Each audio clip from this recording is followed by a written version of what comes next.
Hi, good afternoon. My name is Diane Danielson. I'm the COO of SVN International Corp, commercial real estate franchisor with offices around the country. And I am thrilled to be here at the Capital One Seaport Cafe, a nice new venue here, and there's a lot going on, and we're going to hear a little bit about that with our panel. But we have a wonderful panel today. We're getting all different ends of it. Right to my left here, we have Jonathan Davis, and Jonathan Davis is kind of a Boston legend in development. He's the CEO of the Davis Companies, and they've been around for 40 years.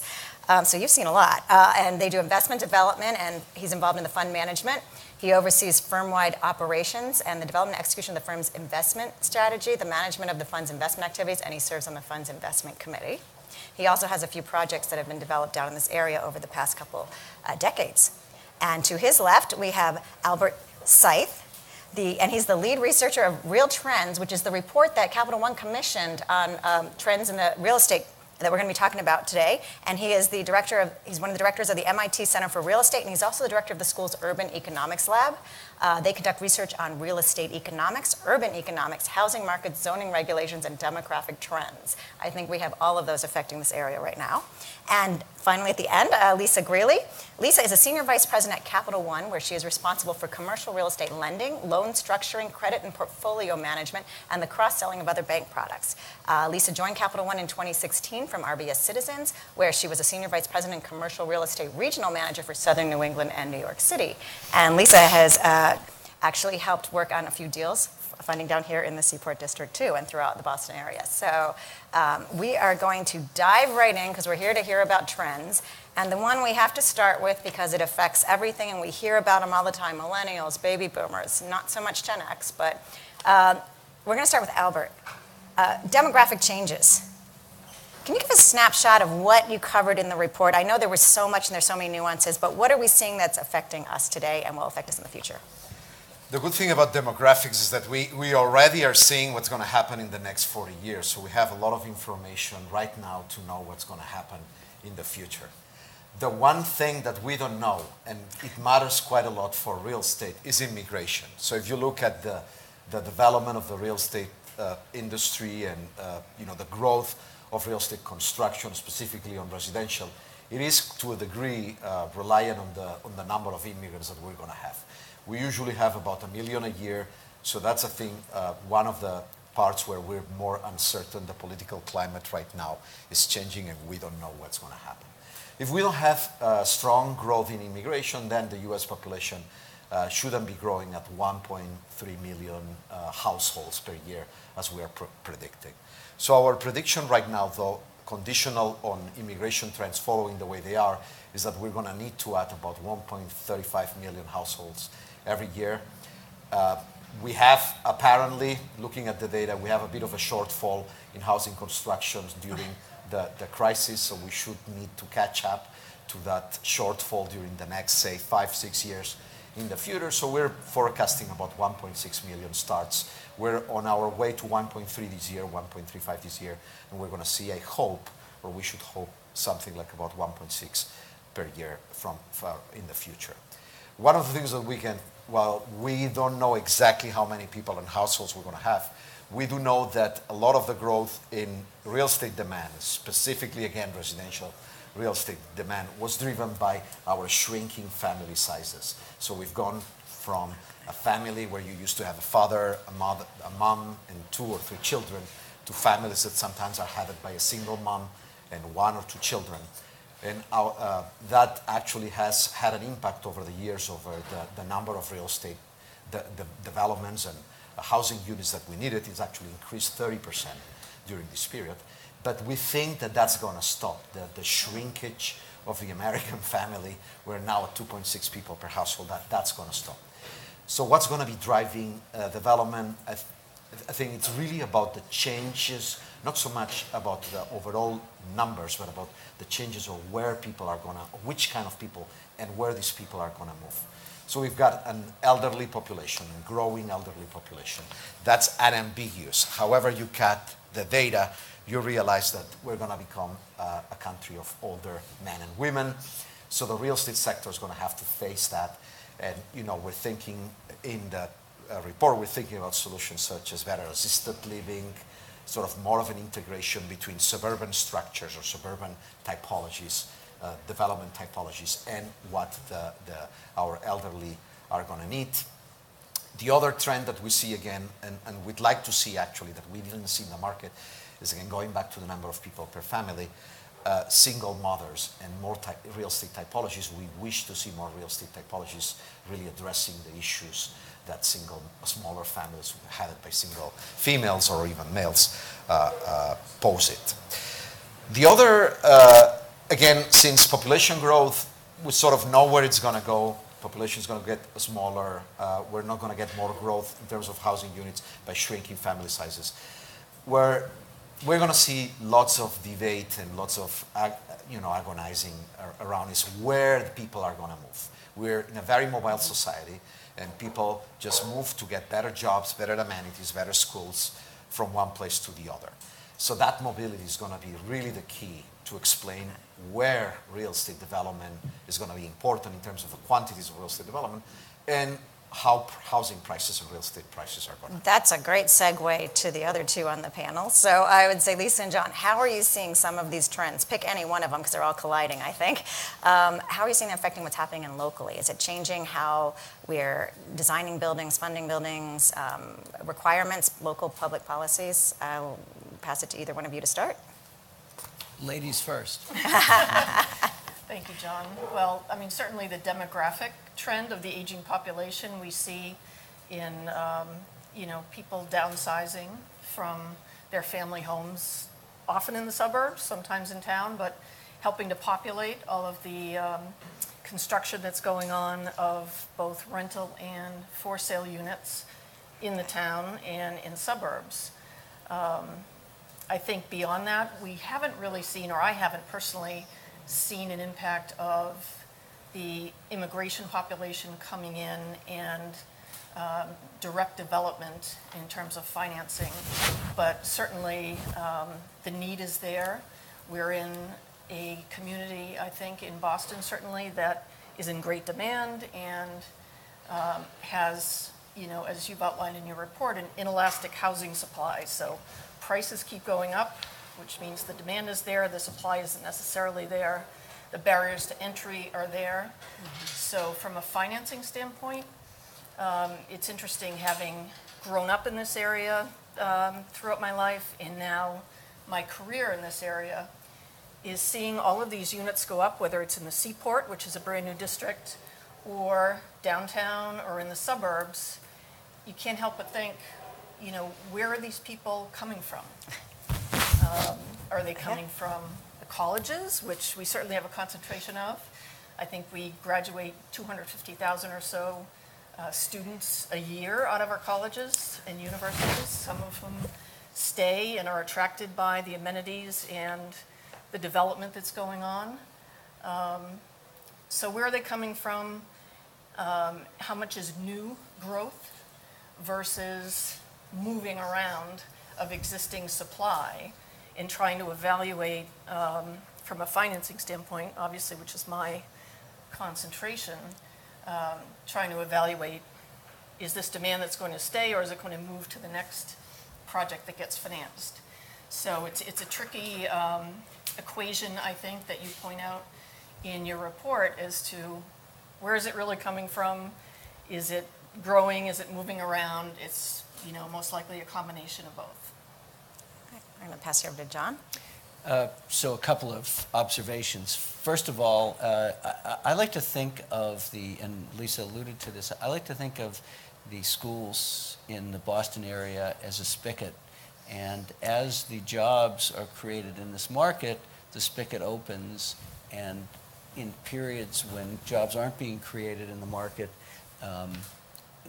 the spigot closes, and those young people that are graduating go elsewhere looking for jobs. We've been in a period in Boston the last few years where we've had very dynamic job growth, and at the same time we've had more permissive housing policies, and we've had very dramatic change in where people want to live and the way in which they want to live, and it's resulted in a tremendous amount of new housing production. And I attend Prudential Real Estate Investors, which is a large international asset management firm. They've actually changed their name to PGIM, but it's the real estate investment arm of Prudential Insurance Company. I attend their partners conference every year, and in 2013 and 2014 and I think 2015, they had yellow flashing lights in terms of multifamily production. The fact of the matter is, this market, we've produced not only in Boston but nationally, we've produced an enormous amount of new for-rent housing, and the prognosticators 2-3 years ago were forecasting softness in demand. And in certain sectors, rents are starting to flatten out, but I think most real estate forecasters, probably you included, have been surprised at the continuing absorption. And in Boston, it's not only young knowledge workers, many of them coming out of our educational institutions here in Boston, but from other places. And certainly the face of Boston is becoming more internationalized, for sure. And without getting too political, hopefully we'll be able to continue to attract and to assimilate immigrants into our country, because frankly it's one of the greatest competitive advantages we've had since the founding of this country. But it's also coming from people of my generation, the baby boomers. And I have a young person that works for me who's in her late 30s, and she said, the problem with the housing market in Boston is that your friends are competing with my friends for the same housing. And it's really true. You've got young people who want to be in the city. They're having families later. They're trying to raise kids in the city, even with all the challenges that presents. Boston is building its first ever new public school in the Seaport District, in the North End, on the waterfront in the North End, and is working now to expand the Quincy School in Chinatown. So, this is a response to this dynamic population growth that we're seeing, and young families starting to form here in Boston. But at the same time, a lot of, you talk in your report about the aging population. You're absolutely right. But I think one thing that is a little bit of a surprise is that my generation thinks it's going to live forever, and it's also got the benefit of medical technology and a healthier lifestyle than maybe prior generations, and so yes, we're aging. This aging cohort is a bulge, but it's living independently longer, and instead of moving into nursing homes, it's moving into high-rises in the Seaport District. So that, as you know, the average age of people that move into assisted living is moving up very rapidly. Now it's in the mid to maybe even the high 80s. Right. Well, there's a lot going on in the demographics, and we're seeing a lot of focus on urbanization and what's going on there. So I want to talk a little bit about what we're seeing here in the Seaport District and other places around the country, because we are on live stream, that there's this development on top of development on top of development in cities, in some parts of the cities where we've never even expected it. We're seeing infill in industrial areas. We're seeing, this used to be the Channel parking lot we were discussing earlier. This is where I used to park for $7 a day. And now we have, you probably couldn't rent an apartment for $7,000. I don't know these days down here. So do you want to maybe, John, you were just talking, you've done some development down in this area. You've been attracted to this area early, but you've seen that with the design center, right? And then you've seen it grow and grow, and you've got a project over on the water. So I remember when we bought the design center, and we had some office tenants there. It's out in the eastern end of the Seaport District, and they used to call it the Rock because they felt like they were officing on Alcatraz Island. You couldn't get there. And now, it's the hottest neighborhood in town. And, we have restaurant tenants in the South End, in our buildings in the South End and the Back Bay, and they'll tell you that all the energy is being sucked out of the market by all the hot new spots that are in the Seaport District. Grit is in. But if you look around you at all these shiny new buildings, it's not so gritty down here. It has, its industrial past, which I think was the thing that really attracted the pioneers here, the young pioneers 10, 15 years ago, the brick and beam buildings, but now, you know, it's a place where you've got, you know, major corporations. If you think about the major corporations that are here, Fidelity, General Electric, Reebok, Autodesk, Boston Consulting Group, PricewaterhouseCoopers, you know, as well as the hip startup companies, the Logmeans and et cetera.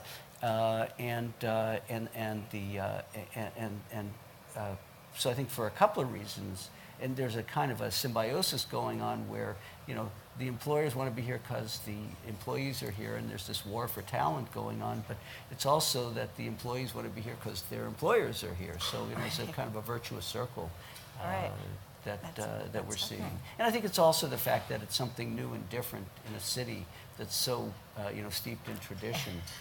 You don't see a whole new city growing at the edge of a 300-year-old city very often. Right, you don't. And actually, I'll go to Albert here on the war for talent. Is it a real thing? Is it going to continue? Do I need to worry?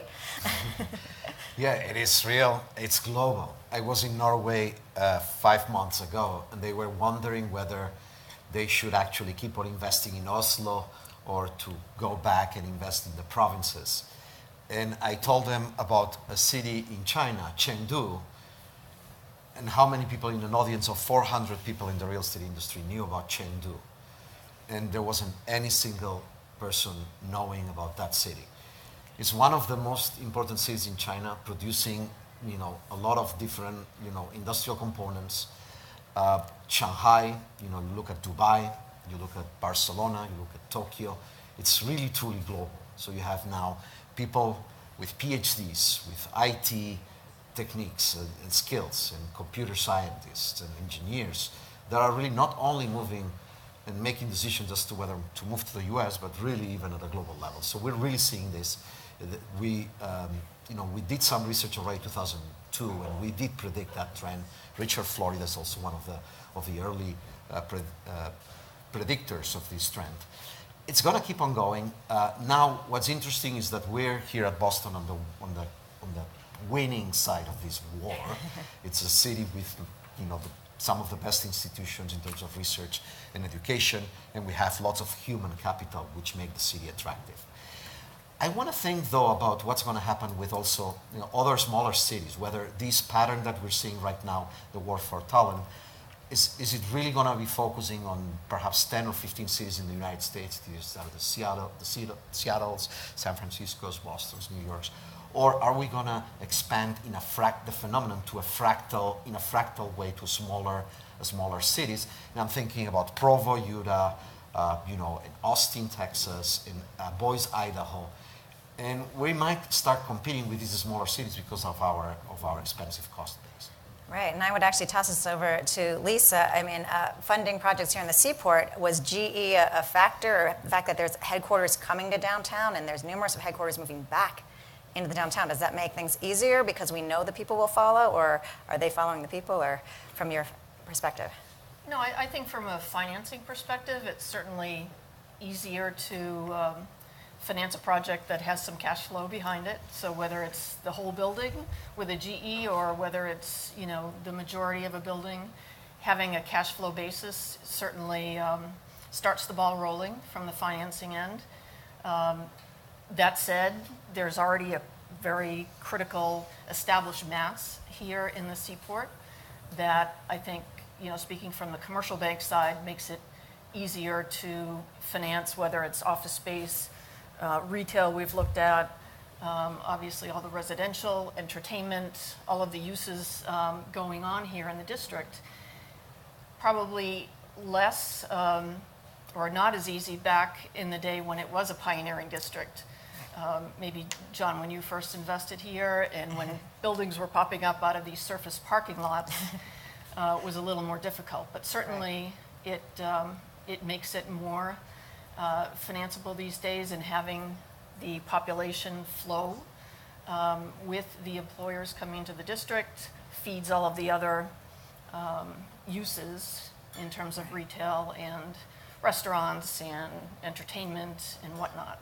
So this is, I think, one of the most, if not the most active development submarkets in the whole country.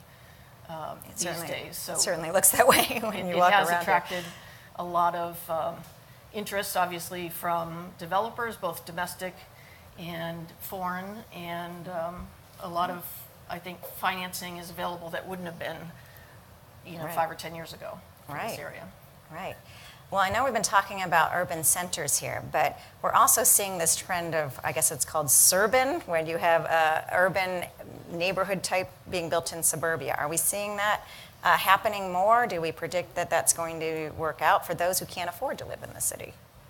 So the What same is that? preferences that people have that are attracting them to the city are at play in the suburbs as well. And you're seeing very successful mixed-use developments with housing and retail and office clustered, often with access to public transportation. The most successful cases with access to public transportation. A great example of this is Westwood Station in Westwood, Massachusetts, right off of Route 128. But there are others ringing that highway. And people are people. They want the same things, and what attracts them to the Seaport District, the convenience and the energy of those mixed-use environments, we're definitely seeing it in the suburbs as well. Right, because some of the suburbs we have developed around the outer skirts of Boston aren't as walkable. They don't have sidewalks. They don't have a town center that you can't drive to. And we all hear about millennials not wanting to drive cars. I don't blame them. I'd rather walk in a lot of cases. But so it's a little bit of a change of what people are seeing. I don't know, Albert, whether you want to talk a little bit about that. Yeah, no, I'm going to use the same word again, which is fractal. And I think Okay. these phenomena are truly fractal. So, this started in cities like Boston, New York, San Francisco. Then it moved into cities that were declining, such as Philadelphia or Cleveland or Pittsburgh, where you're seeing that resurgence of walkability and architectural appreciation for architectural beauty and urbanism.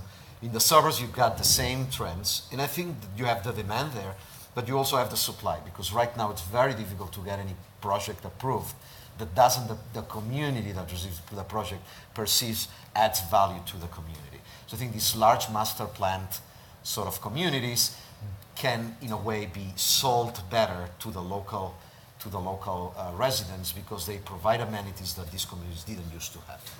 Right. Well, it sounds to me, Lisa, that these are going to be a little more riskier projects. These around the modal transportation hubs might be better, but some of these larger redevelopments in the suburbs, I don't know if you're looking at any across your radar or seeing more of them. Yeah, I think certainly the close-in suburbs that have the amenities that John and Albert described and the access to transportation are, sort of an outflow of the affordability issue downtown. So millennials and others are willing to go a few miles out that have some local amenities, but still have the access to what we have here and to their employers. And certainly the increase of use of bicycles and walking scores has become a measure of development potential for a lot of these communities outside of the city as well. We want to walk here, we want to be close to all of these amenities, and then close to our employers as well. So if I can just throw one other thing absolutely. in, which is that I actually think, in a certain sense, the risk of projects that are outside the city core may be arguably lower than it is within the city, because what we've seen in Boston, and we've seen this in other cities as well, is that there's been a lot of luxury high-rise product built, very expensive construction on very expensive land in the urban core, where we've got this concentration that we see around us right here. And the slice, demographic slice, that the market slice that those projects are going after is pretty narrow, and the returns on cost that they're being developed to are very low. So both in terms of supply and demand, and in terms of vulnerability to increases in interest rates, these projects that are being built to mid 5% unleveraged return on cost look pretty scary. And you compare that to stick-built product in the suburbs, in some of these, and by the way, it's not just out on Route 128 or in the outer suburbs. It's also in what have historically been called the streetcar suburbs in Boston, like Jamaica Plain, like Watertown, like Medford and Somerville, et cetera. That housing is being built to appeal to a much wider swath of the demographic swath of the market in terms of affordability. And so you've got just more absolute numbers of people that can actually afford to pay the rents. And the yields on cost are a bit higher, in round numbers, 150 basis points higher. And so, if interest rates go up, you got a little more room to be wrong, a little more margin before you're underwater. The one thing that is an issue is that what we're finding is that those communities, particularly as you get a little further out and away from the city, are very focused on what new multifamily development will do to their schools, that it's going to put huge pressure on their educational systems. And it's not just the number of students, but it's also the challenges of dealing with kids with different learning needs, which can be incredibly expensive. And many states, Massachusetts included, have mandated that the public schools have to give mainstream education to all children, which is an incredibly expensive thing for these school systems. But the result is that you have a big-time NIMBYism going on, not in my backyard, anti-development pressure, which is much greater in the suburbs, ironically, than it is in the city, and is a constraint to growth, which I guess you could call a barrier to entry, which also makes those projects maybe a little bit more defensible because it's harder to build more of them than it is here in the city, where, frankly, permitting has become pretty much pro-growth, as it has in other cities as well. Well, it's interesting as we're talking about moving from the urban cores out little to the ring suburbs. Transportation and affordable housing. We can't talk about real estate. Those are the two big 800-pound gorillas in the room with almost every conversation that I have, with whether I'm recruiting or whether we're looking at real estate.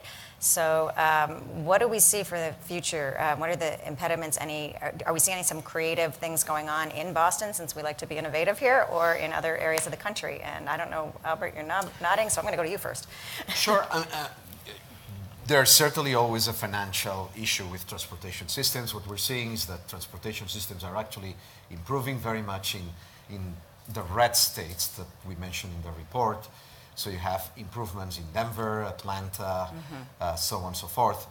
And then you have the older cities in which these systems were actually developed in the 19th century. And that's where we're struggling, because it's much more expensive to maintain a system that's obsolete than just to build a new with the new technologies. So that's going to keep on being an issue, and I think it's a big issue in New York, in Boston, and of course that risks making these cities less competitive with the smaller competitive cities such as Boise, Idaho, or Provo, Utah. So that's something that we need to really get our heads together and try to solve in cities like Boston. And then we have issues like the self-driving vehicles, but these are really something that, quite frankly, it's going to take a while, 5 to 10 years, but when they hit, they're going to really hit. And we're talking perhaps about 15 to 20 years, but they're really going to change our outlook on where we live, how we work, and how we move around. Okay, let's talk about autonomous vehicles, because this is one of these things where they might have unintended consequences. And let's just do down the panel. What are your thoughts in Boston? Well, we'll take in Boston around here. I know they're testing them out right around this area, and I think you might know some of the companies, one of the companies. Yeah, we put one of the autonomous vehicle development companies in a project here in the Seaport District, where we've got both office and industrial space. And, we're not talking about the trend of the maker economy and how there's a merger going on between technology and manufacturing, and you're finding a different kind of worker in manufacturing companies, much more knowledge-based workers. But this is a great example where we took some industrial space and put a MIT spin-off into it, developing autonomous vehicles. Look, there's no question that it's coming. The technology is close. There are safety issues. There are infrastructure issues. How does an autonomous vehicle deal with a pothole, as an example? That's a very real issue. But it's clear that the future is going to be upon us. The thing that I saw that maybe was the most scary about this, but it's kind of indicative of where we're going, is I saw a presentation on autonomous vehicles where they showed a car where the front seats had swivels so that you could actually, while you were driving, you could turn around to face the people in the back seat. I don't know that I'm ready for that. The technology may be ready. I don't know if the consumer is.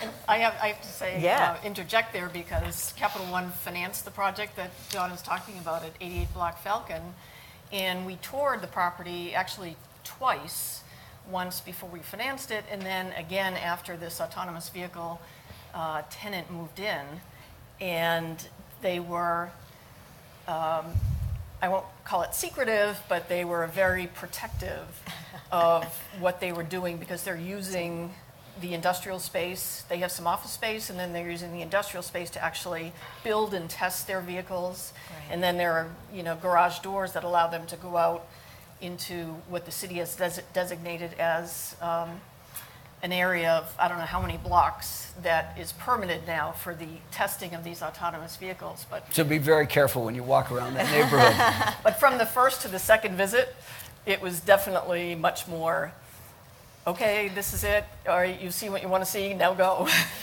So clearly the competition in that segment of the industry is And intense. that's going to drive it. And it's coming, and it's just a question of, the layout of individual cities, how easy or not it is to implement. Wouldn't Yeah. you say, Albert? No, I think I have to say two things to say. I don't want to be driving or being driven and look at my kids, my children on the car. So, but more seriously, what we're looking at in the paper is the impact on real estate and urban trends, and we tend to believe that there's going to be a couple of very different trends. There's going to be a polarization, we think. In cities such as Boston, New York, San Francisco, Tokyo, the self-driving car is going to facilitate the lifestyles that you guys already talked about today. People with more carefree lifestyles, living in the city and consuming here, going to restaurants, bars, theaters. So you're not gonna need a car. You're just gonna hail a car share application, and the car is gonna drive itself to where you are. It's gonna take you there, and then it's gonna drive away somewhere else to drive someone else. So we're gonna need less parking space. We're gonna drive less cars, and that's gonna facilitate the placemaking of cities such as Boston. On the other hand, you have Phoenix, you've got suburban Atlanta, you got America, Texas, pretty much all metros in Texas, and there the way in which we already made these suburbs, these edge cities, you cannot undo it any longer. So there you're going to need a car. You're not going to be able to share a car if your property is about half an acre away from the next property. And you're using the car 10 times a day for different chores. So there, the self-driving car is actually going to, I think, in a way, facilitate even the expansion of that edge city and make it look what it looks right now, but on steroids. So this is a chauffeur-driven ride from the exurbs without the chauffeur. Exactly. Yeah. Right. Well, another thing that I saw in the report that was interesting on the real estate development, because I know there are some garages being built, but building garages so that they can be adapted to use after as something else. And somebody had designed a living space that could fit in a parking space, which I know on Beacon Hill goes for over like $300,000. But so it's still not affordable housing. But can you talk? Have you seen or heard anything about this? We're actually doing a project like this. Excellent. So we're building in Pittsburgh, Pennsylvania. We're building a new mixed-use project around. It's a joint venture with the City Parking Authority. And so the core of the project is a 950-car parking garage, and we're building the parking garage flat slab with the ramps in the middle, so that to the extent, so in other words, all the floors are flat. There's no pitch to the floors, as you see in many parking garages, contrary to what you see in many parking garages. So the idea is that to the extent that demand for parking goes down, that space, the bay depth, the flat floors, the ceiling heights has all been, and the access to the outside has all been set up to convert to either office or more likely multifamily. Okay. And that was at the behest of the parking authority. So they're thinking about the fact that demand for their product is going to go down over time.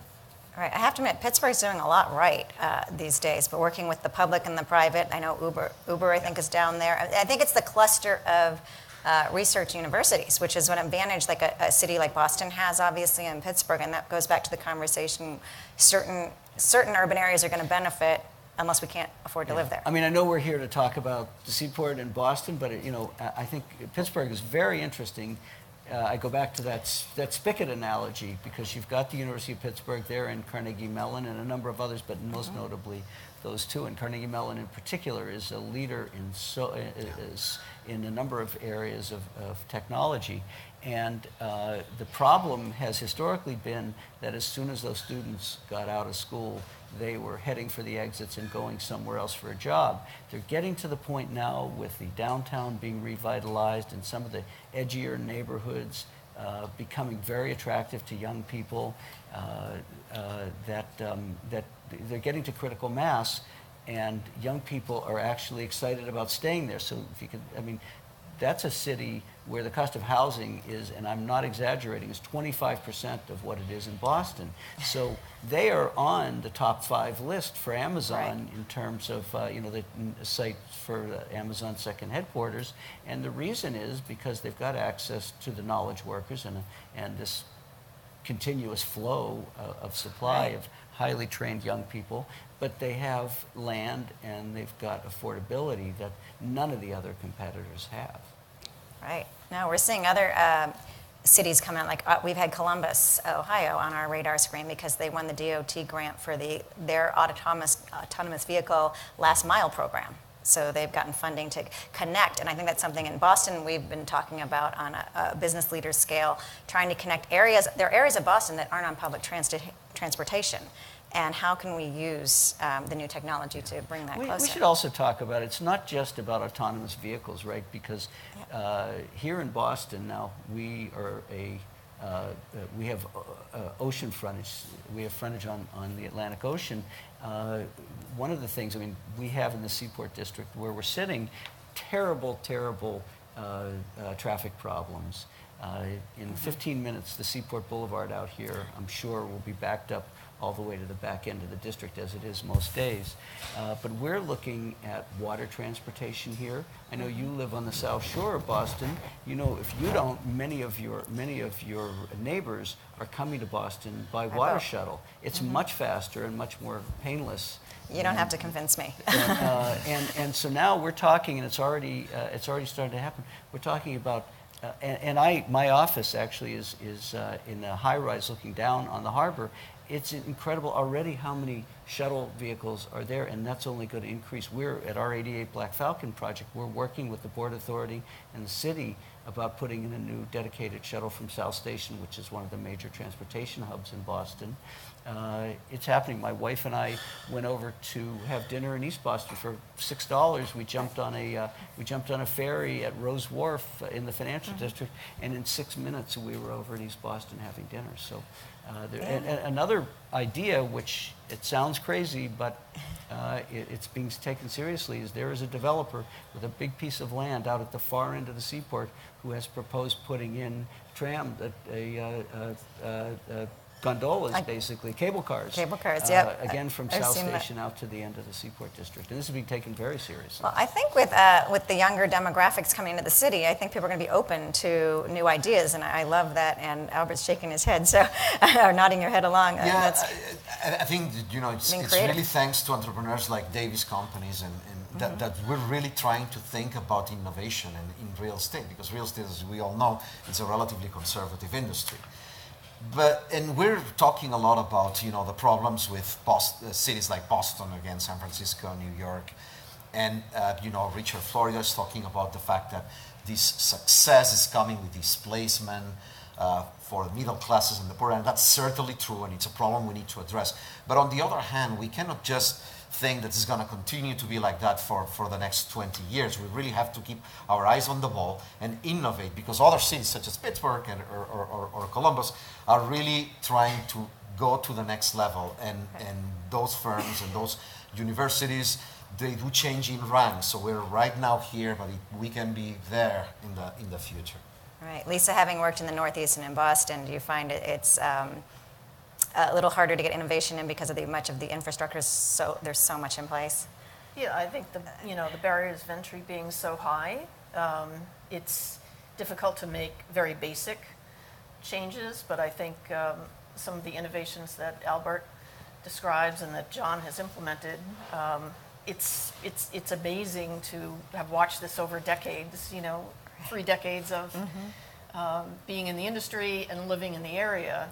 Just what has happened in terms of the impact of innovation on real estate and on the economy, and how it's driven by the population moves that we're seeing and experiencing. Well, one thing I have to sort of bring up this question. We're sitting in the Seaport District. We're sitting in a flood zone, probably, and yet GE moved its headquarters here. And some of our most expensive real estate is in Boston, is in a flood zone. Are there innovations happening in real estate development? I do understand. I know there's some new requirements and how we develop buildings. Are we thinking about resiliency, sustainability, green buildings? I mean, has this become a new factor, just like walkability scores are a new factor? I'll talk to John first. Well, I think the short answer is that there's recognition of it, and there's pitifully little being done about it. There's a lot of conversation. There is some change in regulation so that in new buildings, in flood zones, things like putting transformer rooms above the first floor, making the guts of the building more resilient and more resistant to flooding. There are some really interesting ideas about creating drainage areas, ways to channel floodwater. Right now, the City of Boston, the Mayor's Office, together with a large conservation group, the Trustees of Reservations, the biggest owner of open land in Massachusetts, and one of the major foundations in Boston, the Barr Foundation, is looking at creating public parks on the waterfront to accomplish 2 things. Number one, to Albert's point, to provide access to all people to the waterfront, because increasingly we're building multi-million-dollar condominiums and expensive office space, with direct access to the water. So creating public access is number one. But number 2 is using that public open space and integrating drainage systems into it so that floodwaters can be channeled to areas that can actually take it. But it's very inadequate relative to the risks of over the next 20 or 30 years of sea level rise that we're likely to face. Right. So Albert, are you seeing this in other cities, or people dealing with climate change, or whatever you want to call it, but are changing floods? It's a very difficult problem because the uncertainty is so large. We don't know exactly what's going to happen. If you talk to scientists who know, they really don't know exactly. We do know that there's worst case scenarios there that are really scary. Of course, you see that some cities that are already laying low, such as we've seen in Houston or New Orleans, or what we saw in New York. You already see that the probability of these events increasing is a reality. It's happened already. But I think we're at a point where we're still being a bit reactive and thinking about what can we do to defend ourselves from specific events, less so proactive in planning about 10 to 20, 30 year or even secular changes in water levels. What we do see, though, is a lot of, and that's going to require some kind of consensual and policy push, which right now also it's kind of difficult to see where this is going. On the other hand, though, what you see is a lot of entrepreneurs and at the micro level that are, very socially oriented. I think the social orientation of the industry is actually growing, and it's getting much better in the sense that a lot of developers that come to talk to us, they're really genuinely concerned about making their properties more environmentally sustainable. And what we're going to see is a move away from certification. I think people have been focusing a lot on certification. But what we're going to see is more really a real worry about specific aspects on how to make a property more resilient, and to reduce the impact on energy usage and CO2.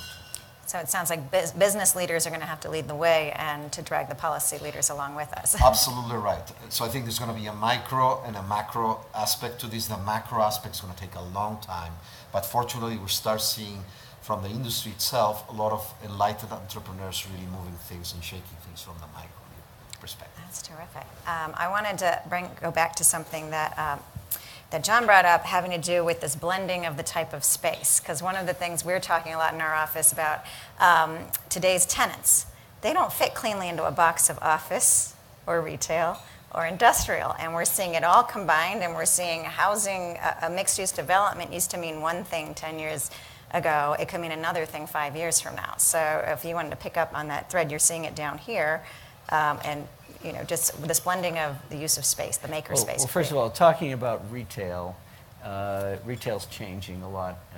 It's much more entertainment and experience oriented. If you look around at the kinds of retail that's being built here in the Seaport District and other redevelopment areas, it's focused on things like movie theaters and bowling alleys and restaurants, and bars and music venues and so forth. So those are the things that are really driving traffic. And then also the high-end specialty retailers that whose products sell a lot better when you can touch and feel them than when you buy them. They're a little less commodity-like, and so they're not as likely to be purchased on the internet, although who knows when you think out.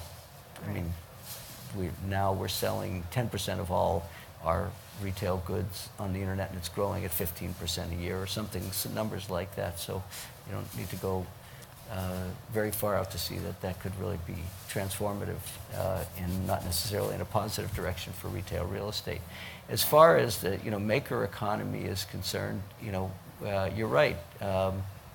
With 3D printing and with new R&D with technology and nanotechnology and new R&D around products that actually don't need, at least in their research and development stage, big, bulky industrial facilities. And with so much of a crossover between industry and technology, they're closer to the city. They look more like office space. As Lisa said, at our 88 Black Falcon property, we took all industrial space, and it's now 35% office space. And I mean, historically, industrial space was maybe 5 or 10% office space, and now it's 30. In some of these cases, 35 or 40% office space, and 40 or 50 or 55 or 60% R&D space. That's great. Actually, we have time for some questions from the audience on any of the topics we covered, or you can throw some out there that we haven't covered. So if someone wants to raise their hand, Carl's got the mic. Oh, we can't have asked them all. Don't let me. Oh, there we go. Hi, I'm Viola Zhao from CRE. I have a question about now that the young people are trying to come back to the city, to live in the city, and the senior people also prefer to live in the city. So are this group of people looking at the similar asset type or product type, or do they look at, let's say, the apartment but with the specific features that only one group prefer but the other prefer different features? So the question had to do with, I think has to do with living. Living in the city, do the baby boomers want different aspects of a building than, let's say, the millennials? And I don't know if someone wants to... So having just come from a design meeting on a project that we're building in the South End, you hit the nail on the head, because we are designing everything from 2,500 square foot to a 3-bedroom, 2.5 bath, or 3-bedroom, 3.5 bath units, down to 750 or 800 square foot 1-bedrooms, and even some studios. And part of it is because you've got boomers for whom this might be a pied-à-terre, but it's mostly about the crossover between people in their 30s and even in their 20s who want and can only afford smaller space, and the boomers who want to be, who've sold a big house in the suburbs, and maybe they're moving out of 5,000 square feet. They're not ready to live in 1,000 square feet, but they're willing to live in 1,800 or 2,000 or 2,500 square feet. So it's really tricky. Yeah, I think there's a generic point also, and that goes back to our discussion of flexible space and retail and how things change. When things change, the safest bet is actually to plan for diversity and heterogeneity. You cannot commit to a single model like Levittown in the 40s. You build, these 1,400 square feet homes for the same type of family. It's not going to happen. I think it's going to be much harder to customize, to mass. So to be geared to a specific segment of the population, we're going to have to be more flexible and more adaptable because things are changing. And when things are changing, you really want to hedge your bets. Go ahead. No, I was going to say, at the same time, I know you brought up in your report micro units, which haven't quite caught on in Boston. I think there was an attempt during the previous mayoral Menino administration to get them started at, whether it was 350, 400, 500 feet for, tenants, as John described, millennials coming up, just starting new jobs or transitional housing. Never quite stuck, I think. And maybe what you're talking about, John, is something in between, gives them a little more room, but at the same time offers the amenities, which I think is important in that generation. Less time in your own space, but you want to have community rooms, you want to have exercise facilities, you want to have decks, common areas, whatever.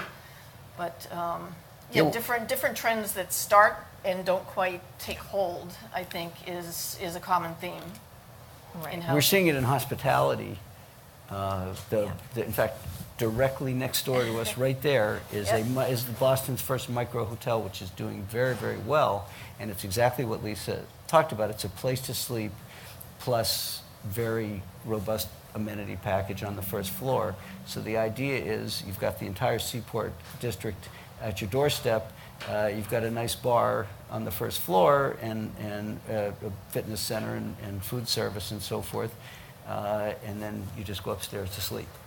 Right. So are you ready to fund a We Live? I don't know if WeWork has the We Live, the dorms for millennials, but I haven't seen one of those yet in Boston.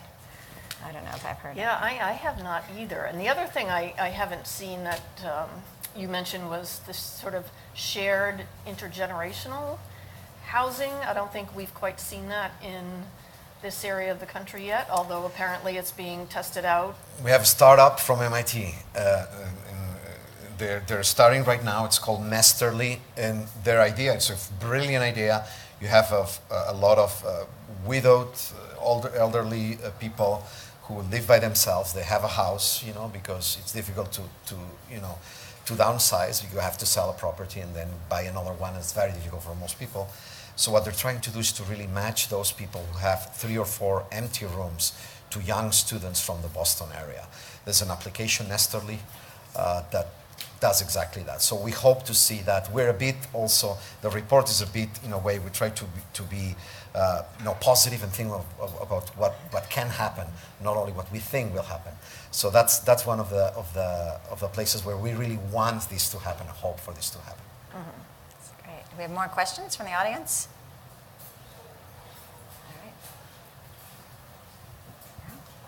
All right. Hi, Michael with SVN. Can you speak to the trend of the 24-hour city a little bit?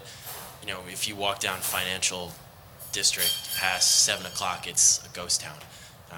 New York City, there's a high-rise that's a multifamily next to, my office.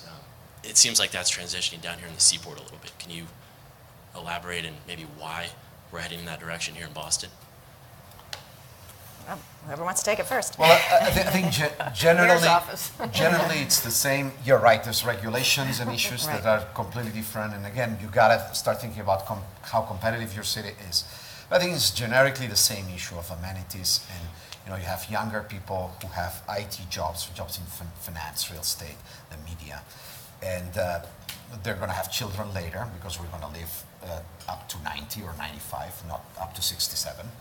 And they're looking for entertainment. They're working harder. They're working long hours. Our dependency ratio, meaning the number of working age people per dependent, is actually decreasing. So we need to work longer hours to maintain the economy.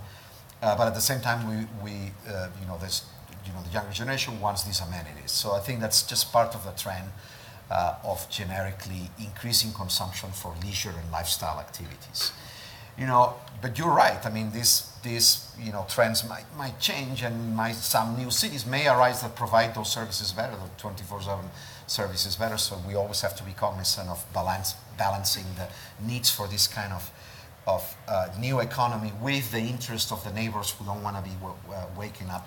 In a sense, I think Boston, we're slightly conservative in many of these dimensions, but we'll see what other cities and trends will. Well, isn't the gig economy having an effect on this? Because when I see people walking around during the day, I don't now, like I did back in the recession, assume they're out of work. I just assume they're working at certain hours. And I'm in a WeWork office, and sometimes it's busier at 10 o'clock at night than it is at 10 o'clock in the morning. So I don't know if you're seeing anything about this. Use of your building. Are you having to have property managers on later? I mean, are the hours changing, or are we still 9 to 5 here in Boston?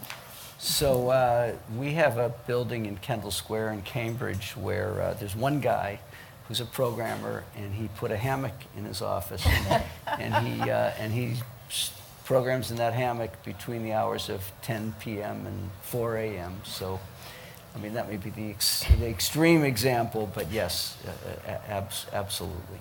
It's a different work style. So do we have time for one more? And I guess one other thing we should say about that is, there's a very good practical reason for this. We all know, and you alluded to it earlier, Diane, and we talked about it, we have inadequate infrastructure in the city, and certainly one way, and many cities, one way to address that is to improve the infrastructure. Another way to do it is to spread our demand out. And so, many employers, us included, have adopted flex time so that people can start earlier and leave earlier, or start later and leave later if they choose to, which is putting less stress on the highway system, but more importantly, less stress on them. Right. That's kind of interesting, maybe the 24-hour city as a push to help relieve some of the congestion on our infrastructure during the day. Very interesting. Okay, yes, we have a question over here. Hi, my name is Janaki. I work with Santander Bank. I had a question about kind of innovation, and I think one of the common themes that I heard was that, we like to be in places that are innovative. That's something that attracts, residents and also other businesses. We want to be somewhere where there's startups, where there's a lot going on, and there's this energy that sometimes you can't completely articulate. But I think from a banker's perspective, sometimes it can be difficult, to finance projects that have more of the startup vibe or more of this innovation. And I just wonder, when I look at, certain areas of our city, you see, they're being primarily dotted kind of with more conventional or, tenants that have larger balance sheets or things like that are more financeable. So I just wonder, what do you think about how can we encourage different ways to kind of finance and also develop more innovative or more early stage companies? So let me just say one thing, which is the best example of this in Boston is the biotech industry, right? Because number one, many of the tenants are development stage companies, which is to say they're not making a profit, and in fact, they're gushing losses. And at the same time, number two, the cost of the facilities that have to be built for them are incredibly expensive. If a conventional office building costs $400 a foot, a lab building costs $700 a foot. And so you're building these very expensive price per pound facilities for companies that have no credit. And that's your point, right? But at the same time, those buildings are being built. And why is that? I think that, first of all, we know that there is capital flowing there's a belief in the venture capital community, and there's a belief in the pharmaceutical industry and there's a belief in the academic community that we're on the verge of lots of technological advancements. But the development cycle for these products is very long, so you can, wait a very long time to see that happen. And the second thing is a wise developer once said to me, you're not investing in the company, you're investing in the industry. So if you believe that there's a robust ecosystem of these companies, there's the opportunity in the future to replace one development stage company with another and to switch them around as some prosper and some prosper less. Well, I'm afraid we're going to have to wrap up our time here. There's so much more in this 80-page report that we want to thank Capital One for not only hosting us, but also commissioning that report from MIT Center for Real Estate. I want to thank my wonderful guests here, John, Lisa, and Albert. And we will be wrapping up this CapX at the Seaport Cafe here in Boston. And thank you again to Capital One. Thank you for everyone coming out today and everyone that saw us on the live stream. Thank you.